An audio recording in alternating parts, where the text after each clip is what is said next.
오늘 우리는 이 말씀을 통해서 이 대강절 며칠 남지 아니한 성탄절에 몇 가지 은혜와 교훈을 받아야 되겠는데, 첫째는 동방박사들의 메시아를 대망하는 신앙과 그들의 헌신을 본받는 성탄절이 되기를 축원합니다. 인류의 메시아이시고 구세주이신 예수님이 탄생하는 역사적인 시간에 제일 먼저 찾아왔고 그 앞에 경배를 했고 그리고 예물을 드렸던 동방박사의 그 크리스마스를 우리도 배우고 교훈 삼아야 되겠다, 그 말씀입니다. 거듭 말씀드립니다만, 그렇게 메시아가 오기를 학수고대하고 연구하고 준비하고 또한 늘 기도하던 유대인들, 그 당시에 이렇다 하는 종교 지도자들, 서기관들, 성경을 전문 연구하는 사람들, 이 사람들은 정작 예수님의 탄생을 몰랐습니다. 연구만 해가지고 동방박사들이 찾을 때 베들레헴에서 탄생한다는 것을 구약 성경으로 연구만 하고 알고 있었지, 탄생하신 예수님을 찾아가서 경배한 사람은 없었습니다. 그러나 저 동방 이방 나라에서 별을 연구하며 메시아가 오신다는 것을 믿고 기다리던 이 동방의 세 박사는 예수님의 탄생을 별을 보고 깨닫고 머나먼 길을 찾아와서 예수님 앞에 경배했다는 사실입니다. 말씀드린 것처럼 동방 페르시아에서 유대 땅 베들레헴까지는 자그마치 815km가 되는 먼 거리입니다. 지금이야 비행기를 타면 금방 갈 수 있는 거리고 자동차를 이용하면 또한 쉽게 갈 수 있는 그런 거리입니다. 그러나 그 당시는 유일한 사막지대를 갈 수 있는 교통수단은 낙타를 타는 길밖에 없었습니다. 낙타를 타고 그 험하고 먼 사막길을 815km를 걸어간다는 것은 엄청난 어려운 여행길이었습니다. 순례의 길이었습니다. 그러나 이 세 명의 동방박사는 그 멀고 험한 길을 포기하지 않고 끝까지 찾아가서 예수님에게 경배했다는 사실입니다. 성도 여러분, 우리들도 이와 같은 열심과 이와 같은 헌신의 자세를 본받아야 될 줄을 믿습니다. 오늘날 많은 성도들이 교회가 조금만 멀면 멀다고 신앙생활 게을리하고, 조금만 멀면 저녁 예배도 안 나오고, 조금만 멀면 멀다는 핑계로 신앙생활을 소홀히 합니다. 여러분, 우리 모두가 반성할 문제예요. 그보다 더 아쉬운 것은 옛날 같지 않고 좋은 차를 타고 가까운 데 살면서도 예배 생활을 형식적으로 합니다. 이번 크리스마스를 맞이하면서 여러분, 그 당시에 무슨 길이 있겠어요? 그리고 그 당시에 여러분 무슨 안내자가 있었습니까? 단순히 별을 보고 그 먼 길을 찾아온 그 열심과 헌신은 우리가 신앙생활하면서 배우고 본받아야 될 아름답고 은혜스러운 모습인 줄 믿습니다. 또한 이 동방박사들은 우리처럼 또는 유대인들처럼 성경으로 무엇을 많이 들은 사람들이 아닙니다. 전하는 바에 의하면 유대인들 중에 핍박을 받아 저 페르시아 동방까지 피난을 가고 추방당한 사람들이 거기에 가서 앞으로 메시아가 오신다는 것을 증거하고, 성경의 말씀에 있는 것처럼 메시아로 오시는 분은 광명한 새벽별이라는 이러한 증거를 통해서 그들이 그 메시지를 들었을 것이다, 이렇게 추측을 하고 생각을 합니다. 그들은 그러면서 이 땅에 오시는 메시아를 별을 전문으로 연구하면서 오늘 성경에 뭐라고 그랬습니까? 따라서 해봅시다. 이상한 별이, 이 이상한 별이라는 것이 뭡니까? 지금까지 천체를 연구하면서 보지 못했던 특별한 별이 나타났다는 것. 바로 이 별은 예수 그리스도를 상징하는 것입니다. 그 별이 나타났을 때 바로 우리가 찾는 별이 저 별이다.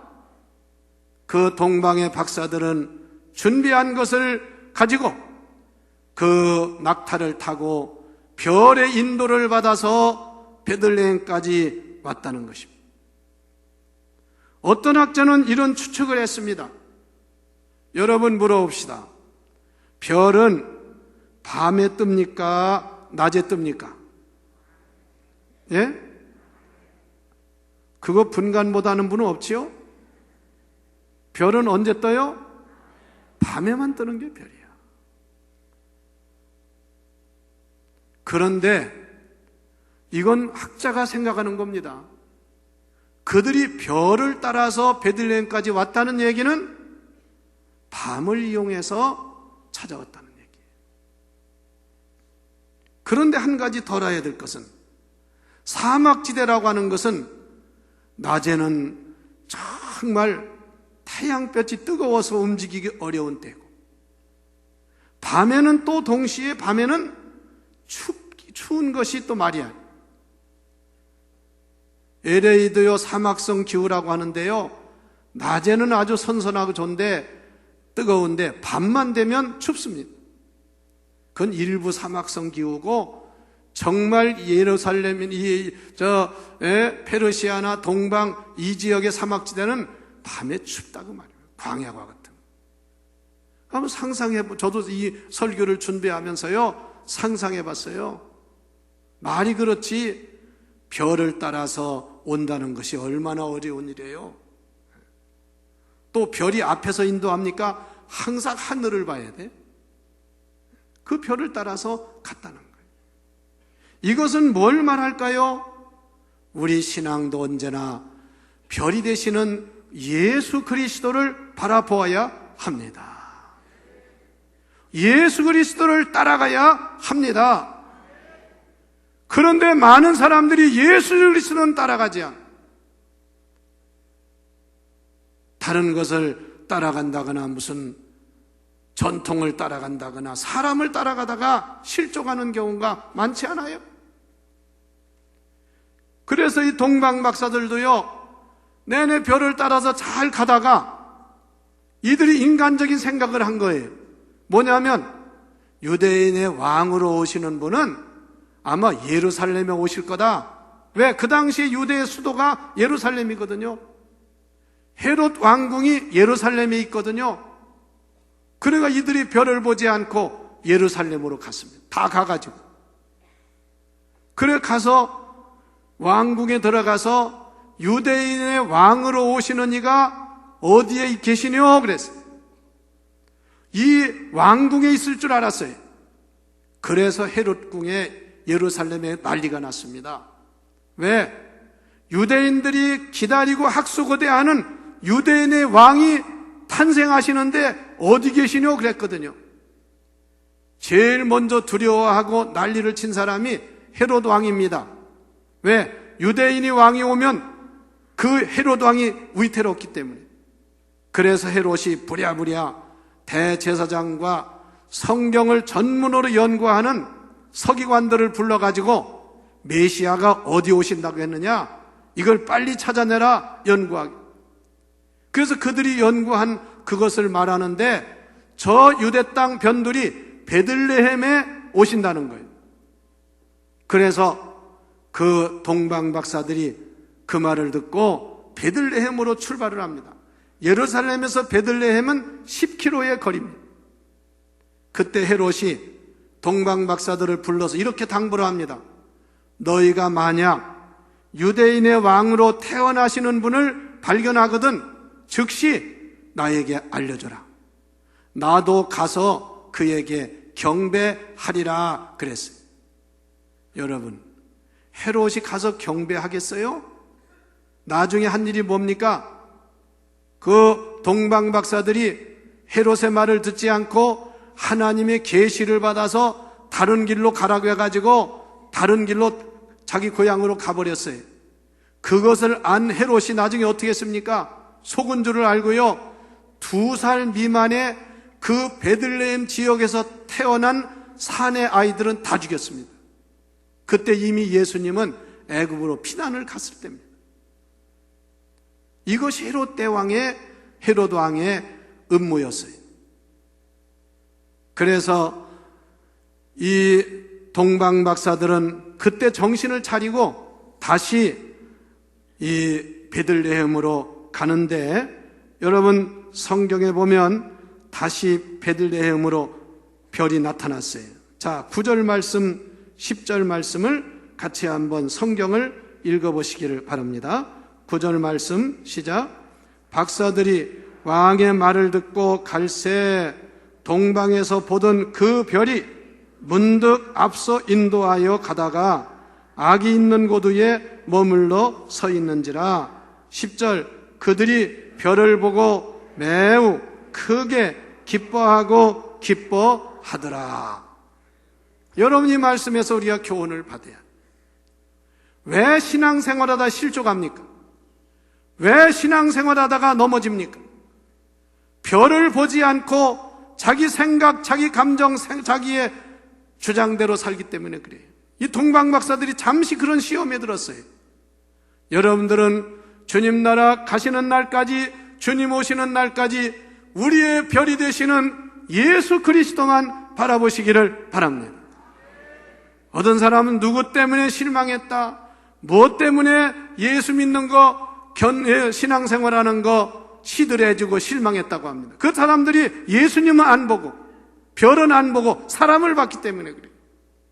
동방박사들이 다시 그 별을 발견하고서는 매우 크게 기뻐하고 기뻐하더라. 이게 중요한 말씀이야. 이번 성탄절에 그런 축복이 여러분에게 있기를 축원합니다. 잃어버린 별 예수님을 발견하시기를 바랍니다. 찾으시기를 바랍니다. 다 같이 매우 크게 기뻐하고 기뻐하더라. 그런 믿음을 회복하여. 그리고 이 동방박사들이 별을 발견하고 아기 예수 탄생하신 그 집까지 안내를 받았습니다. 거기 가니까 별이 사라졌어요. 왜? 그 바로 예수님이 별이야. 별을 이제는 제대로 찾았어요. 만났어요. 그래서 그들은 제일 먼저 가서 한 일이 뭐냐? 탄생하신 예수님께 경배한 줄 믿습니다. 마구간에 들어갔더니 예수님의 어머니 마리아와 아버지 요셉과 그리고 가운데 탄생하신 메시아 예수님이 누워있어요. 그런데 성경에 뭐라고 했느냐? 이 동방 박사들이, 성경을 또 보십시다. 11절을 읽어보시기 바랍니다. 11절 시작.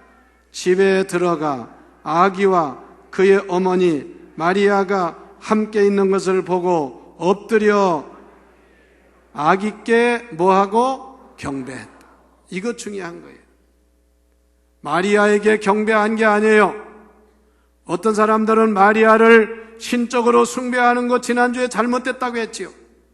마리아 위대합니다. 요셉 위대합니다. 그러나 그들에게 경배하는 게 아닙니다.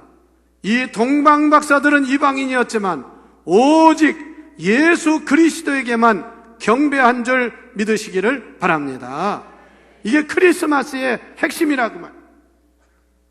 금년 크리스마스에도 여러분들은 오직 아기 예수를 경배하는 자가 되시기를 바랍니다.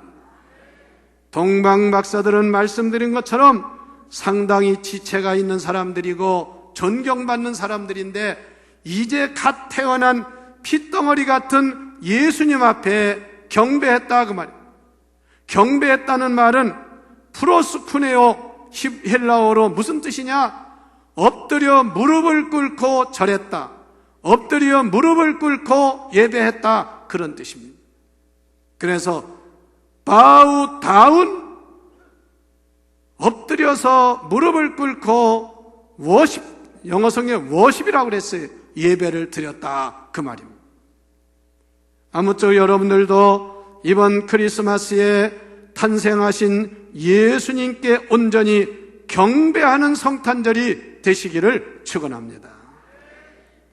두 번째는 이 동방 박사들이 예수님께 세 가지의 예물을 드렸다, 이렇게 말씀했어요. 자, 11절 다시 한번 읽어보세요. 시작.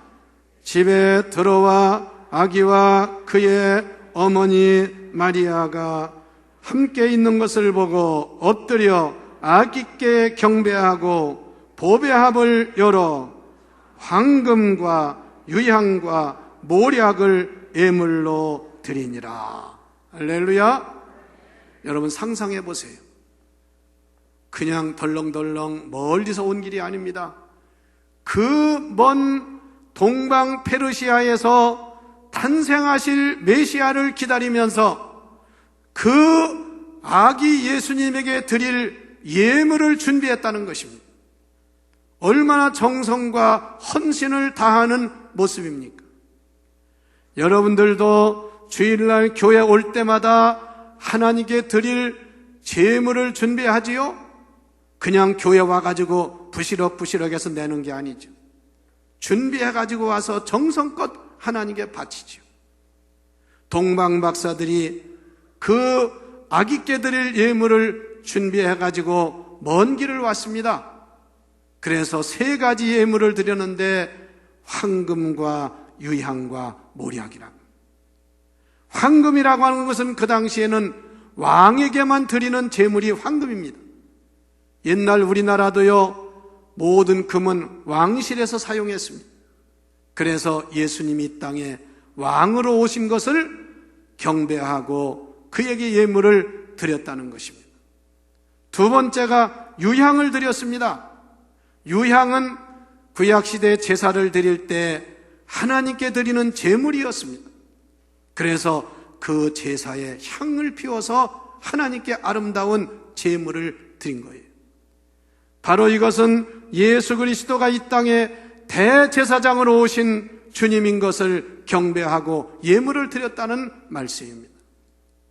그리고 세 번째가 모략을 드렸다고 했어요. 모략은 무엇을 의미하느냐? 모략은 시신을 썩지 않게 보존하기 위해서 바르는 방부제를 뜻합니다. 바로 이것은 선지자를 의미하는데, 바로 예수님은 이 땅에 세상에 썩어가는 죽어가는 세상을 살리기 위해 오신 선지자요, 선지자 중에 선지자라, 그 말입니다. 그래서 아기 예수님이지만 왕이시요 대제사장이시요 선지자로 오신 예수님임을 고백하면서 그에게 경배하고 예물을 드렸습니다. 사랑하는 성도 여러분, 금년 성탄절에 여러분들도 우리의 만왕의 왕이시고 우리를 위해서 지금도 로마서 8장에 나와 있는 말씀처럼 우리를 위해서 기도하고 계신 대제사장이신 예수님, 우리의 선지자이신 예수님에게 이런 황금과 유향과 모략을 드리는 정신과 정성과 믿음으로 예물도 드리는 성탄절이 되시기를 축원합니다. 하나님이 기뻐하시는 성탄절이 바로 이것입니다.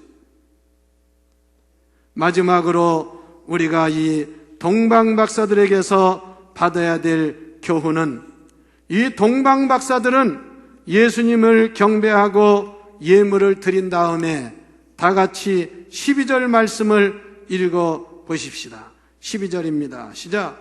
그들은 꿈에 헤로데게로 돌아가지 말라 지시함을 받아 다른 길로 고국에 돌아가니라. 이거 참 중요한 말씀이에요.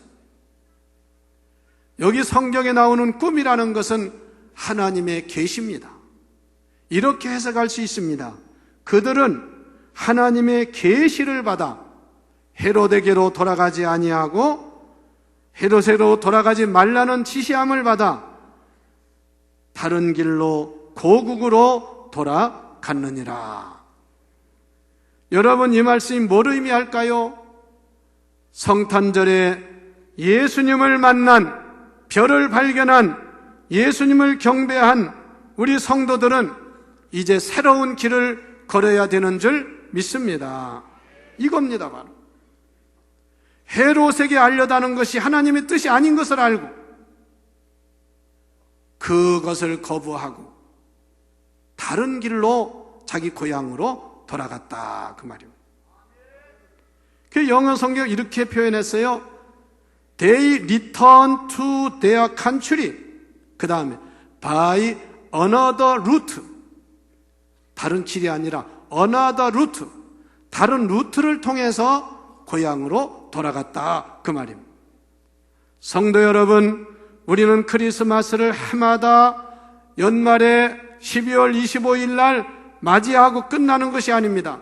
크리스마스를 통해서 우리는 another route, 새로운 길을 걸어가야 되는 줄 믿습니다. 걸어왔던 길 항상 걷는 길이 아니라 주님과 함께 새로운 길, 좁은 길, 진리의 길, 생명의 길, 성도가 걸어야 할 길을 걸어가야 합니다. 다시 말하면 새로운 출발을 의미하는 것입니다. 이것이 성탄에 중요한 의미가 있다는 사실입니다. 구습이나 전통이나 옛날 습관에 젖어 있는 신앙생활에서 새로운 길을 나아가는 이번 크리스마스가 되어야 할 줄을 믿습니다. 그런 마음을 가지고 준비해서 여러분들도, 여러분 가정도 동방박사와 같이 이번 크리스마스가 가장 의미 있고 축복받는 성탄절이 되기를 주의 이름으로 축원합니다.